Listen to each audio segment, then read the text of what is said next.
So let's take a look at the indexes and gold today. The indexes, they were pulling back in the morning.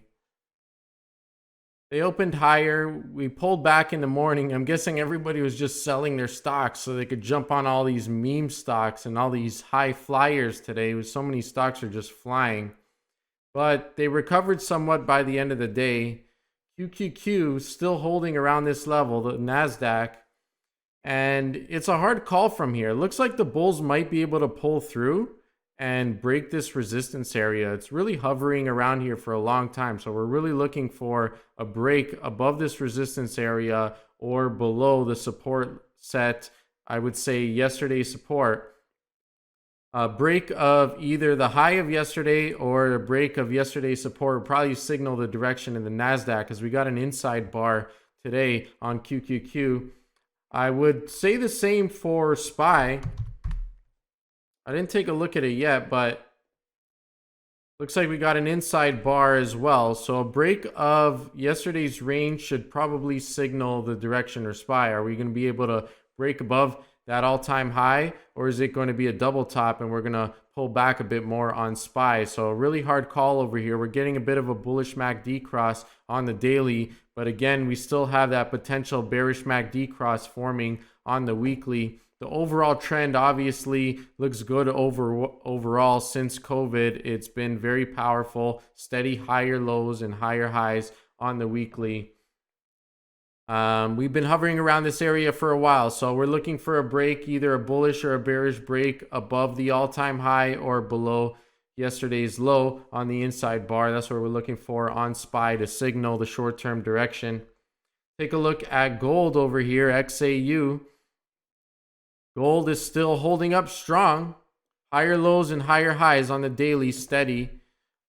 Forming a little bit of a bearish MACD cross on the daily, but no real red flags here for gold. It's holding steady right around the $1,900 area, holding above 1900. It had a bit of a push today.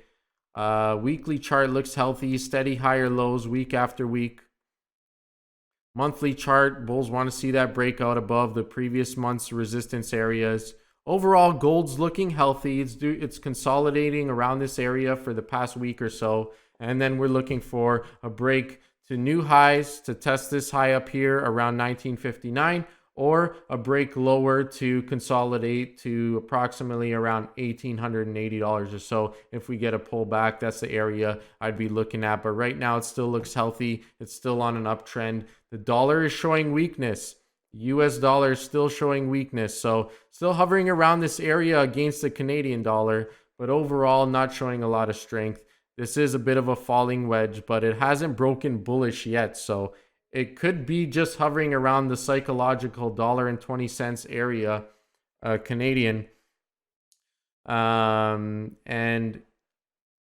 we're going to see. It's a critical support here for the US dollar. Did end up breaking it. It is slightly below it right now.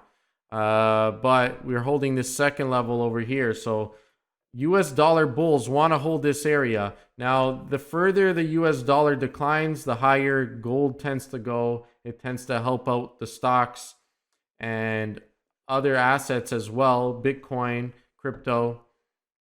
So always keep an eye on the dollar, get an idea how the US dollar is moving, because that tends to give you a signal where the money is flowing. Because if the dollar is going up, sometimes money is flowing into cash, because it has a bit of an inverse relationship with assets. So that's what we're looking at over here. Bond yields fairly steady. They've been consolidating the bond yields for several weeks in a row now within this range.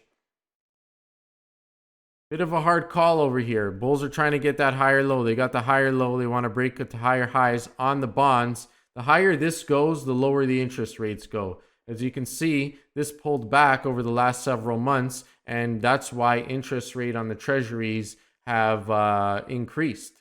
So if this starts pulling back up, interest rates would be headed lower. Now, if this drops further, that has a negative impact on the market. So the bond yields most definitely have a negative impact on the market. The higher the bond yields are, the higher the interest rates are. Typically, that's going to have a negative effect on the market. So if this goes up, that has a positive effect on the market. If this goes down, it has a negative effect on the market. This is BND. It's a ETF that compiles a bunch of US treasuries and other bonds in one. So I'm going to end this video for now. I might do a crypto video as well. Thanks for watching. Again, like, comment, subscribe, share, and I appreciate all your support. Thank you.